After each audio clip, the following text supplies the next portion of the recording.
Hi friends, అందరూ ఎలా ఉన్నారండి? నేనైతే చాలా బాగున్నాను. మీరు అందరూ కూడా చాలా బాగున్నారని అనుకుంటున్నాను. నేనైతే ఈరోజు స్పెషల్ మా చిన్నోడికి వెజిటబుల్ రైస్ చేయాలనుకున్నాను. దానికోసమని నేను ఏ ఐటమ్స్ తీసుకున్నాను చూపిస్తాను చూడండి. జీరా, లవంగాలు, ఒక యాలక, ఒక చెక్క, 2 బిర్యానీ ఆకులు, పచ్చిమిర్చి, ఒక హాఫ్ ఆనియన్, క్యారెట్, పొటాటో, ఏమో పచ్చ బఠానీ అనమాట అండి. ఇది రెడ్ కందిపప్పు ఒక హాఫ్, అది ఒక రైస్ అనమాట అండి.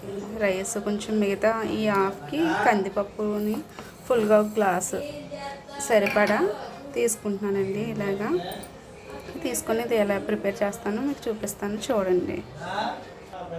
ఫస్ట్ అయితే గ్యాస్ వెలిగించేసుకొని కుక్కర్ పెట్టుకొని, నేనైతే ఇది కుక్కర్లో ప్రిపేర్ చేస్తున్నానండి. దీంట్లో ఆయిల్ వేసుకొని సరిపడా ఆయిల్,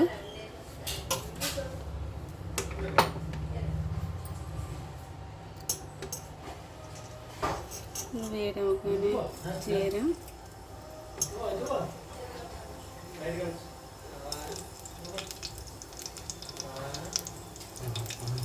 యాలక, లవంగాలు, చెక్క,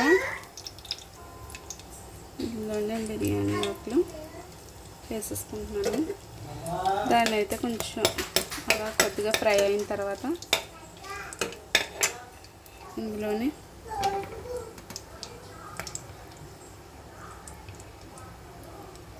పచ్చిమిర్చి, ఆనియన్స్, క్యారెట్, ఇవన్నీ కూడా కోసినవి కట్ చేసిన ముక్కలన్నీ కూడా వేసుకుంటున్నానండి.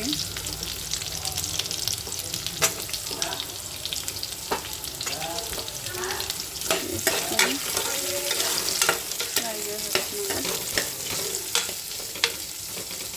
ఇందులోని ఈ బఠానీ కూడా వేసుకొని ఫ్రై చేసుకుంటే చక్కగా మంచిగా ఉడికిపోతాయి. ఆయిల్ ఇవన్నీ కూడా కాపాడతాయి అన్నమాట.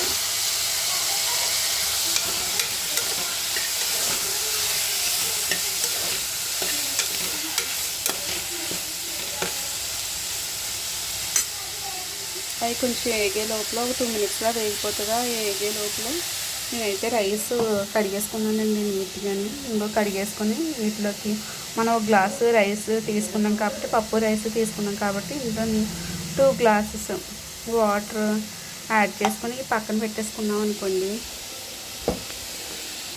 ఫస్ట్ ఒక గ్లాస్ వేసాను కదా, ఇదైతే 2వ గ్లాస్ అండి. 2 గ్లాసెస్ వాటర్ ఇలాగా వేసుకున్న తర్వాత అయితే ఈ ముక్కలు ఫ్రై అయిపోయిన తర్వాత ఇందులో యాడ్ చేసుకొని ఆ రైస్ అదిని కుక్కర్ మూత పెట్టేసి ఒక 3 విజిల్స్ అయితే వెజిటబుల్ రైస్ ప్రిపేర్ అయిపోతుంది. ఇవి అయితే బాగా వేగిపోయిందండి. నేనైతే ఎక్కువ ఇందులో స్పైసెస్ అయితే యాడ్ చేయట్లేదు, ఎందుకంటే ఈ కిడ్స్ తినే ఫుడ్ కాబట్టి వాళ్ళకి మళ్ళీ తిన్న కాంచి గ్యాస్ట్రిక్ అయ్యి వచ్చేస్తాయి అని చెప్పేసి నేను లైట్గానే ఒక పచ్చిమిర్చి వేసాను, ఒక 2 లవంగాలు, ఒక యాలక వేసాను, ఒక చిన్న చెక్క. ఆ బిర్యానీ ఆకు ఏంటంటే ఆ ఫ్లేవర్ ఆ స్మెల్ ఉంటే కనుక బాగా తింటారని చెప్పేసి మా చింతలకి కూడా ఇటువంటి ఫుడ్ అంటే చాలా చాలా ఇష్టం అన్నమాట. ఇందులోనే టేస్ట్కి సరిపడా సాల్ట్ వేసుకున్నాను. ఇప్పుడు ఇందులోని రైస్ వేసుకుంటానండి. అది రైస్ వేసేసుకొని ఒక 3 విజిల్స్ పెడతాను. పెడితే కనుక ఇంకా అయిపోయినట్టు. చూడండి వేసేస్తున్నాను.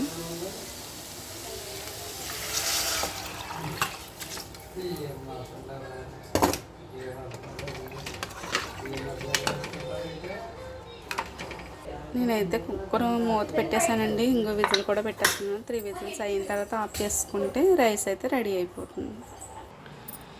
ఇదిగోండి ఫ్రెండ్స్, నేను ప్రిపేర్ చేసిన వెజిటబుల్ రైస్ అయితే ఇంకో ఫైనల్గా ఇలా వచ్చింది.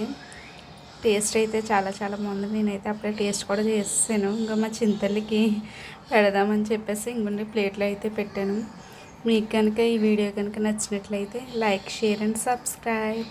Bye bye.